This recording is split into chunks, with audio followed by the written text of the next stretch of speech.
Hello students, आपका ई board classes में स्वागत है। कल हमने ठोस अवस्था में क्रिस्टलीय और अक्रिस्टलीय ठोस के बारे में पढ़ा था और उसकी कुछ प्रॉपर्टीज यानी कि गुणों के बारे में डिस्कशन किया था।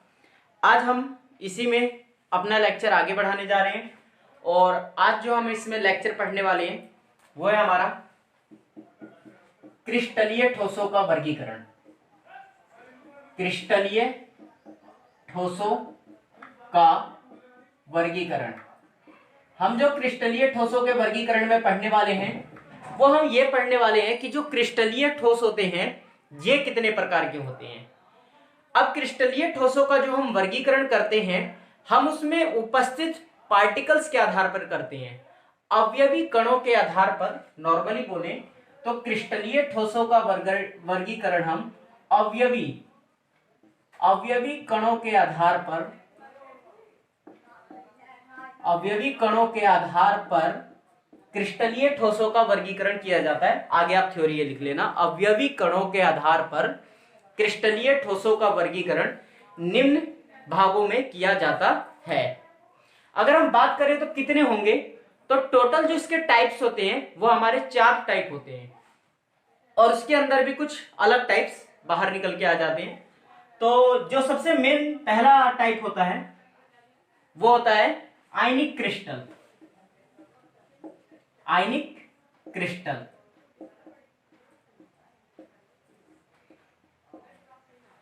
तो अवयवी कणों के आधार पे जो हमारा पहला क्रिस्टल निकल कर आता है वो होता है हमारा आयनिक क्रिस्टल। अब आयनिक क्रिस्टल है तो सबसे पहले हम बात करते हैं कि इसके जो पार्टिकल्स होंगे वो पार्टिकल्स कौन से होंगे।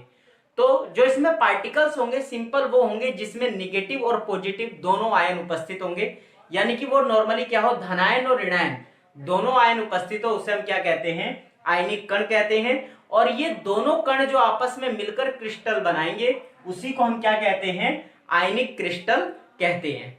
पॉइंट क्लियर हुआ।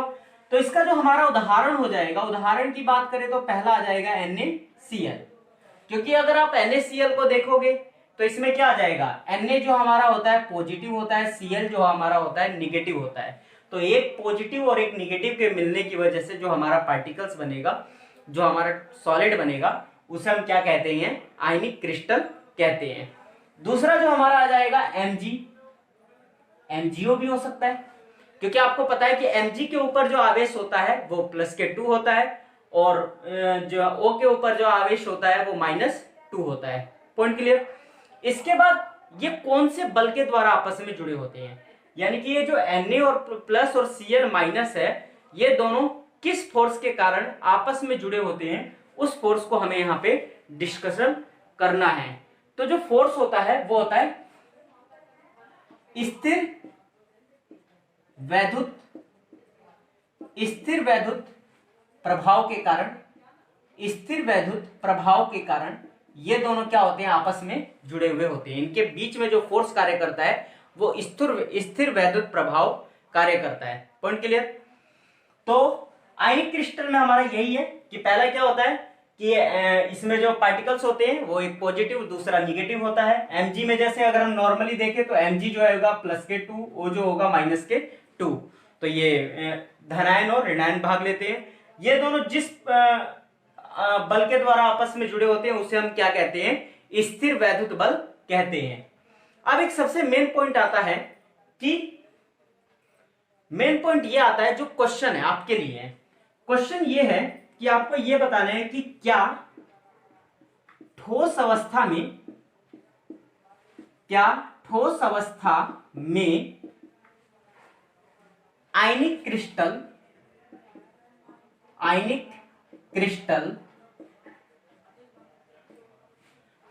क्रिस्टल विद्युत के सुचालक होते हैं, विद्युत के सुचालक होते हैं। ये आपको क्वेश्चन का आंसर देना है सिर्फ यस या नो में।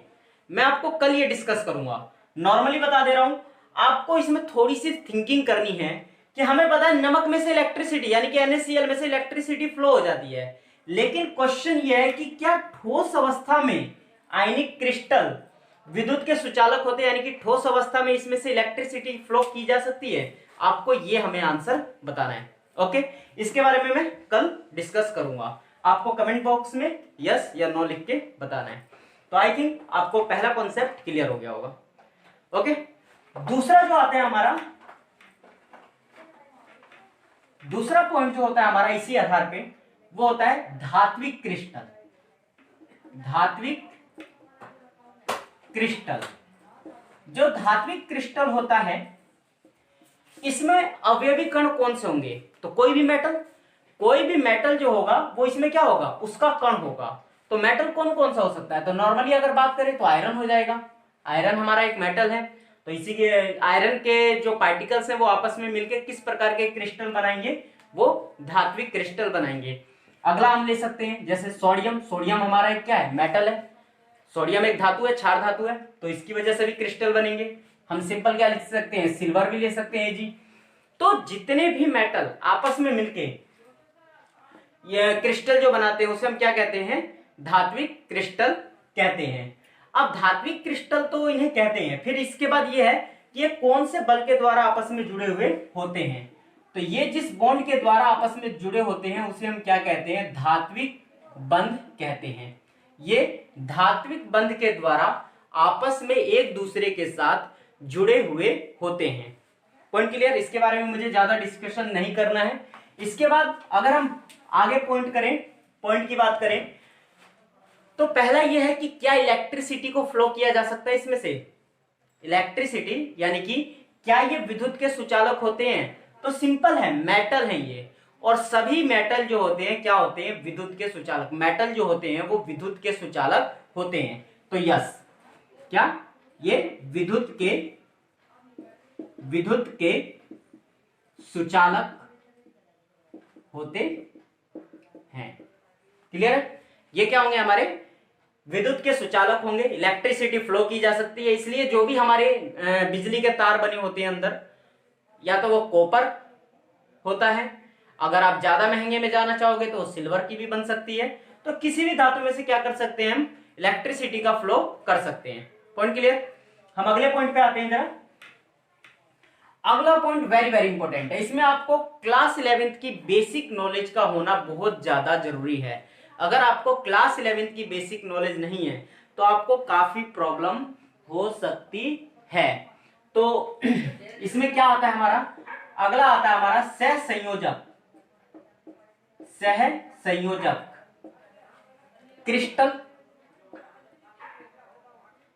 क्रिस्टल या नेटवर्क क्रिस्टल। सहसंयोजक क्रिस्टल या नेटवर्क क्रिस्टल कौन से होते हैं?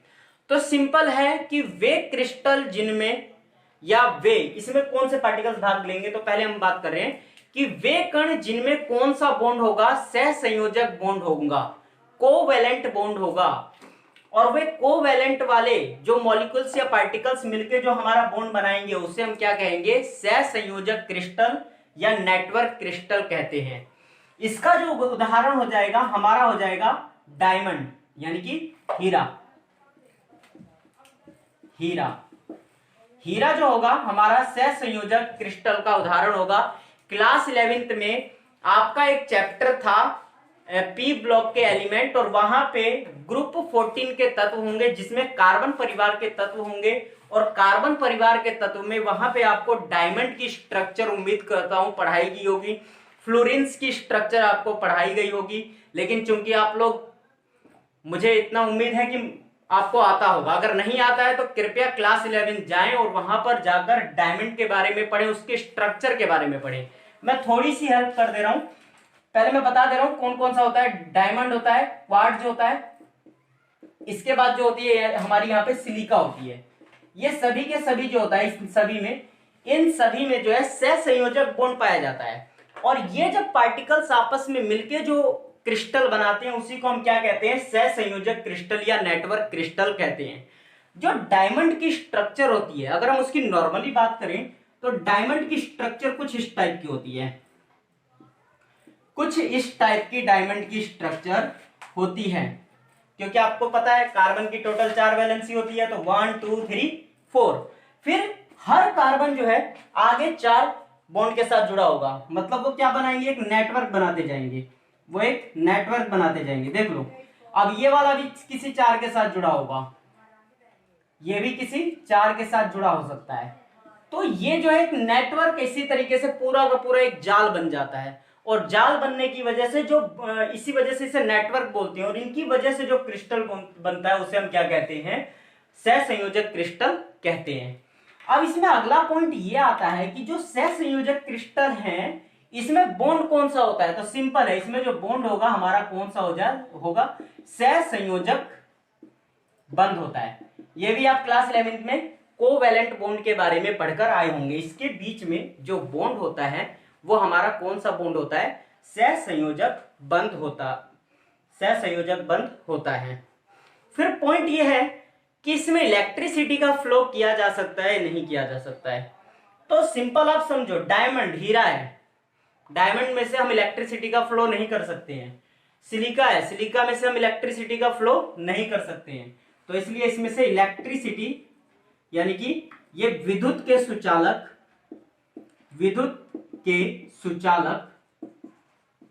नहीं होते हैं, विद्युत के सुचालक नहीं होते हैं। बट इसका एक अपवाद भी है इसी के अंदर, जो ग्रेफाइट होता है,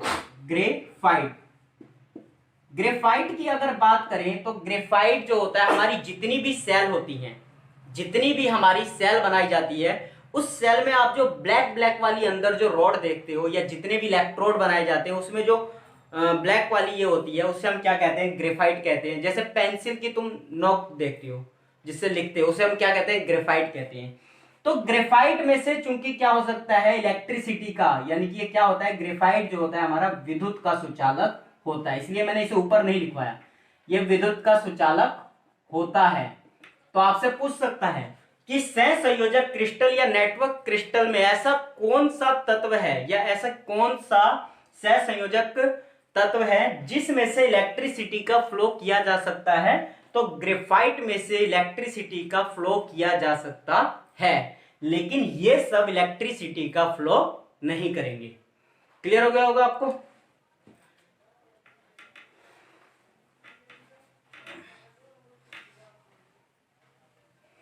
इसके बाद जो हमारा अगला, तो अब हम इसका चौथा भाग आणविक क्रिस्टल पढ़ने वाले हैं।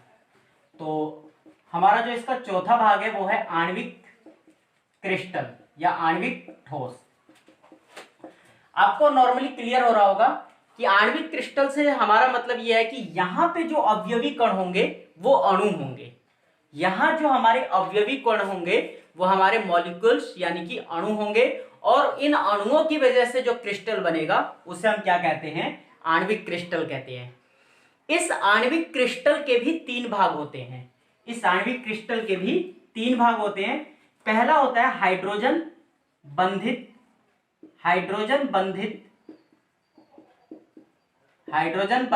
क्रिस्टल। याद रहे, आप लोग क्रिस्टल को ठोस भी लिख सकते हैं, इसलिए डरना मत।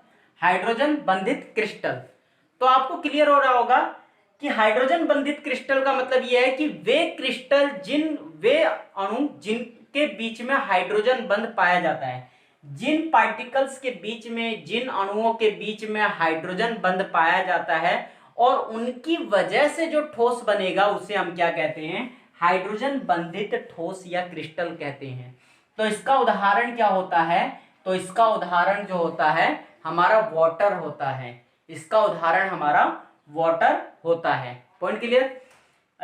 तो सिंपल क्या है, हाइड्रोजन और ऑक्सीजन के बीच में बॉन्ड बन रहा है, इसलिए इसे हम क्या कहेंगे, हम हाइड्रोजन बॉन्ड कहेंगे।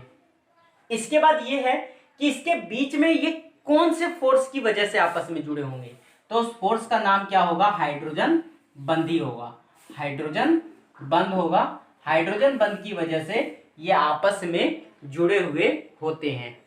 फिर इसमें अगला पॉइंट अगर हम समझें नॉर्मली कि ये विद्युत के सुचालक होंगे या विद्युत के कुचालक होंगे, तो नॉर्मली ये विद्युत के सुचालक होते हैं, ये हमारे विद्युत के सुचालक होते हैं।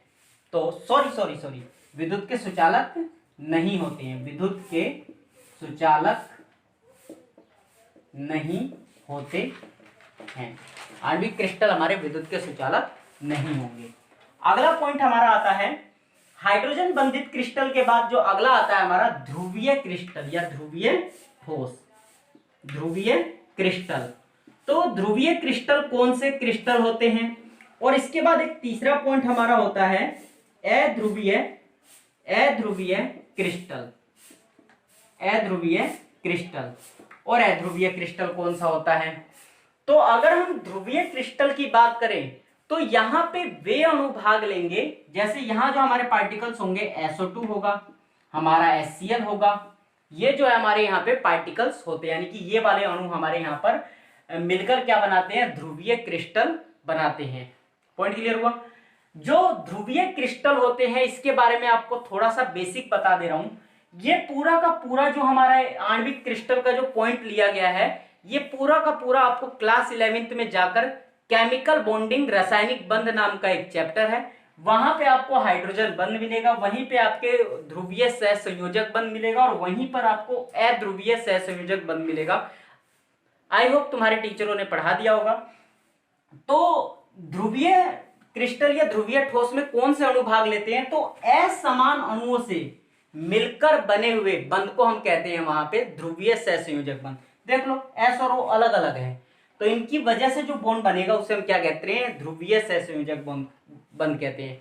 इनमें जो डाइपोल मोमेंट होता है वो अलग अलग दिशाओं में होता है। डाइपोल जो होता है द्विध्रुव बल, द्विध्रुव आघूर्ण जो होता है वो अलग अलग दिशाओं में होता है। तो इसीलिए यहाँ पे जो बॉन्ड कार्य करता है, यहाँ पे जो बंध कार्य करता है या फोर्स कार्य करता है, उसका नाम होता है द्विध्रुव